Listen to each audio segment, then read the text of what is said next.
At 26 years old, the family that had abandoned me 16 years ago suddenly reappeared in my life. This unexpected reunion sparked a series of emotions and reactions that made me question my own identity, as if I was a different person entirely. As the eldest daughter, I grew up in a seemingly happy family with two siblings, one 3 years younger and the other 5 years my junior.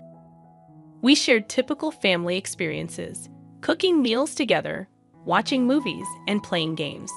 We were close-knit until my father lost his job when I was 9. Blamed for things he hadn't done, he was unfairly dismissed, leaving my mother, who was working in a school, struggling to provide for us all. They decided it would be best if I lived with my grandparents until they were back on their feet. Initially, the idea seemed reasonable, and I embraced the change.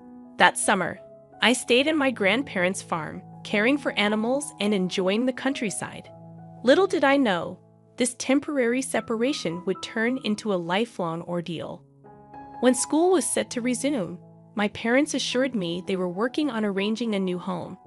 I stayed a few extra days with my grandparents, waiting for their call. However, the promised days turned into weeks, and weeks into months. Every attempt to contact my parents was met with unanswered calls and empty promises. I grew frustrated and desperate for answers. I asked my grandparents if they knew anything, but they were as clueless as I was. Seeking help, I filed a missing persons report, but my grandparents dismissed it as mere drama, grounding me for my efforts. Feeling abandoned and betrayed, I pleaded with my grandparents to provide me with an education. They enrolled me in a local public school, but adjusting to the new environment took time. Despite the challenges, I focused on my studies, determined to escape my grandparents' farm and find my parents. The lack of concern from those around me intensified my resolve. Everything changed when I overheard a conversation between my grandmother and my mother on the phone. The hushed tones in the kitchen revealed the truth. My mother was alive. My hope was rekindled. But the mystery of my parents' disappearance only deepened, leaving me with more questions than ever before. We were discussing my progress in school and various aspects of my life, and hearing her voice stirred up a whirlwind of emotions within me. I couldn't contain my feelings, and before I could stop myself, I called out to her. The moment my voice reached the other end, silence fell.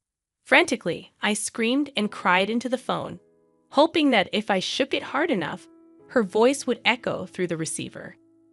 Grandma emerged from the kitchen, her face a mix of concern and frustration, instructing me to go to my room. I unleashed my anger on her, demanding to know why she had hidden my mother from me and why she refused to divulge any information. Despite my pleas, Grandma remained steadfast in her silence, leaving me to accept the painful reality that my parents had essentially abandoned me. Shortly after that heartbreaking phone call, my grandparents sent me to live with a distant aunt, a 5-hour drive away from their farm. I often wondered why my parents had chosen to send me away, but I never received a satisfactory answer. My aunt, my mother's cousin, turned out to be a compassionate and understanding soul.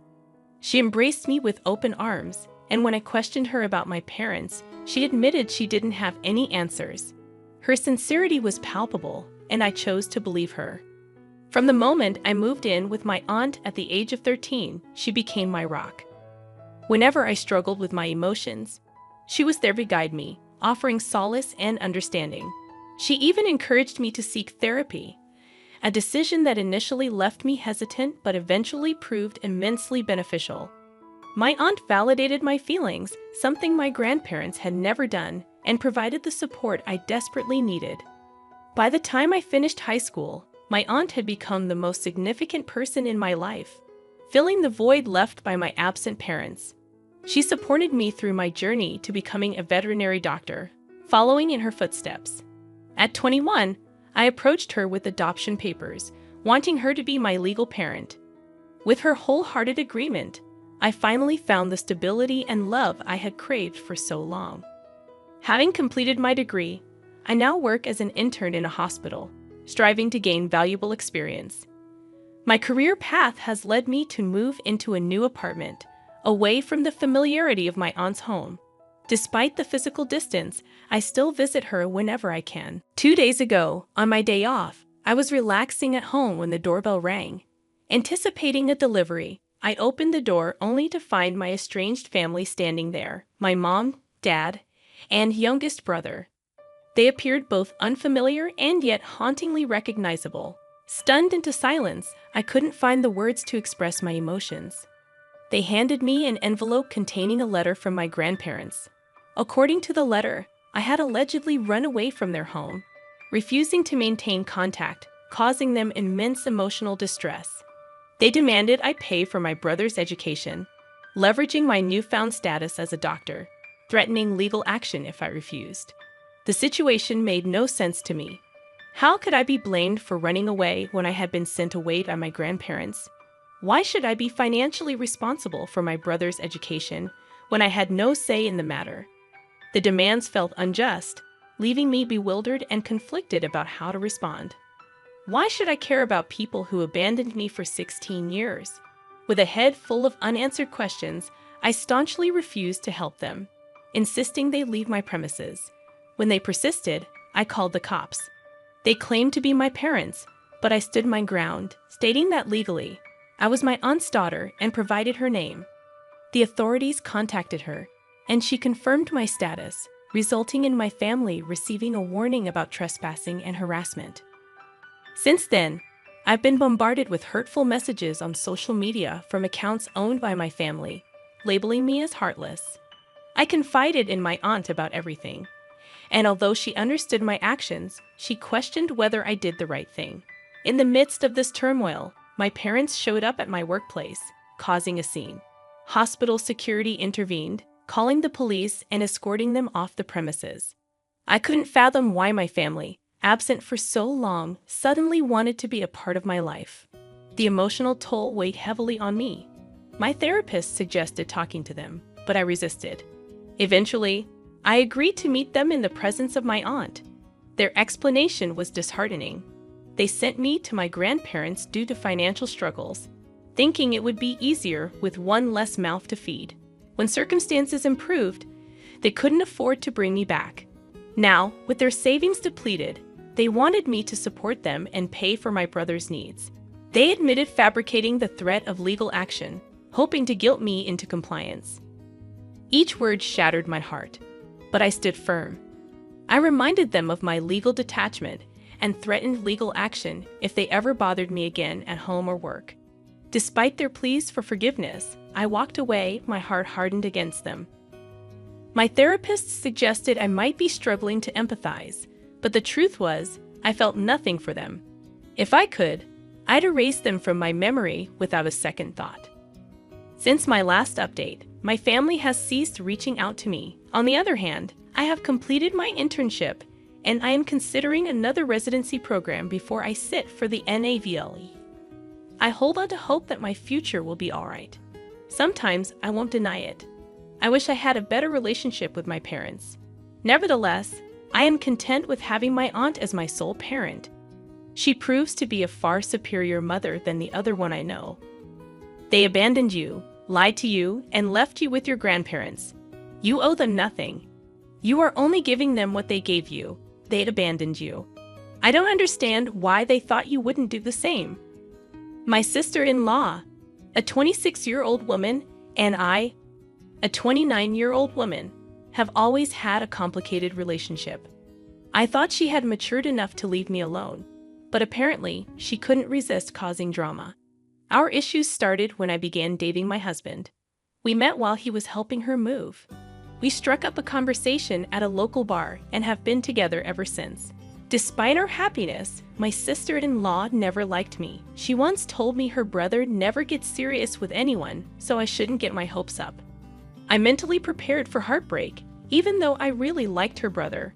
However, 6 years later, we are still going strong, and he is undoubtedly my favorite person in the world. The rest of his family, including my mother-in-law, father-in-law, and every other family member I've met, have been nothing but nice to me. So it baffles me why my sister-in-law seems to hate me so much. 2 years ago, during our wedding, she created a huge fuss. I didn't want her as my bridesmaid due to her consistent cold and condescending behavior towards me. However, she threw a tantrum and tried to emotionally manipulate my husband against me. To avoid more drama, I made her a bridesmaid. Yet she showed up in a white floral dress, angering everyone. My in-laws forced her to change, threatening to exclude her from family events if she didn't comply. She apologized afterward, and I thought she had moved past her immature behavior. Clearly, I was wrong. Things took a turn when I found out I was pregnant with my first child. I was thrilled and couldn't wait to share the news. While everyone else was excited, my sister-in-law's behavior was different. She didn't seem happy for us and consistently managed to make the moment about herself. During a family event, we announced our pregnancy, and she quickly diverted the conversation to her own experiences as a single mother, emphasizing how difficult it was for her to go through pregnancy alone and suggesting that I was lucky. As my due date approached, my sister-in-law offered to host a baby shower for me. Initially, I was grateful and excited about the celebration with my family and friends. However, my excitement turned to suspicion when she insisted on hosting the event at a venue 12,000 miles away from where we lived. She claimed it was a surprise, set up at a luxurious venue owned by her friend, and we wouldn't have to pay for anything. Despite her explanation, I couldn't shake the feeling that something was amiss. When I shared my concerns with my husband, he assured me that his sister was simply trying to do something special for us and that I might be overthinking it. He even rescheduled vital meetings so we could attend the supposed baby shower.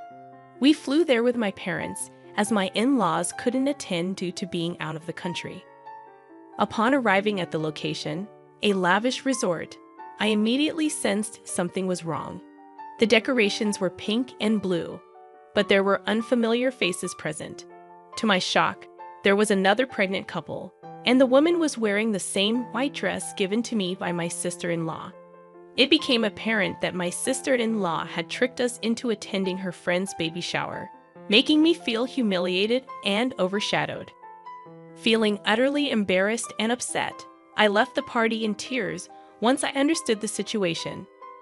My husband confronted his sister, leading to her making excuses and attempting to deflect blame. He informed his parents, who were equally shocked and angry. In response to her behavior, they decided to cut her off financially.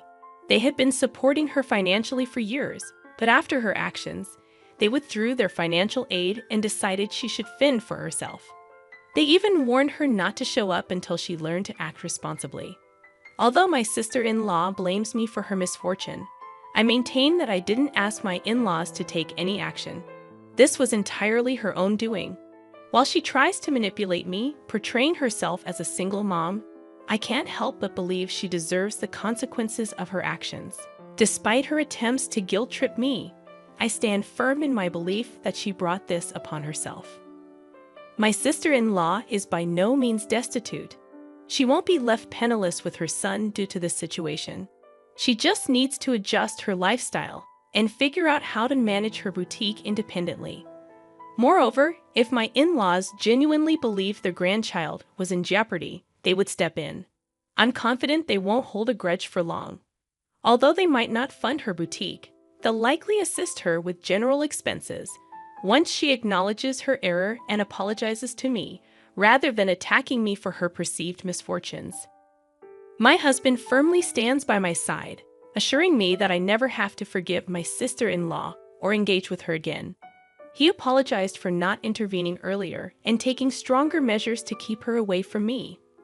My kind mother-in-law is planning a genuine baby shower for me, promising a delightful celebration where I can focus on the joy of our upcoming child, forgetting about my sister-in-law's antics. However, my sister-in-law crashed my baby shower despite being uninvited. On the day of the event, everything seemed perfect. My mother-in-law had beautifully decorated her backyard, and delicious food and drinks were served. We were happily chatting with our friends and family, opening gifts people had generously brought for us. But when my sister-in-law arrived, having found out about the party through social media, she exploded into a furious tirade.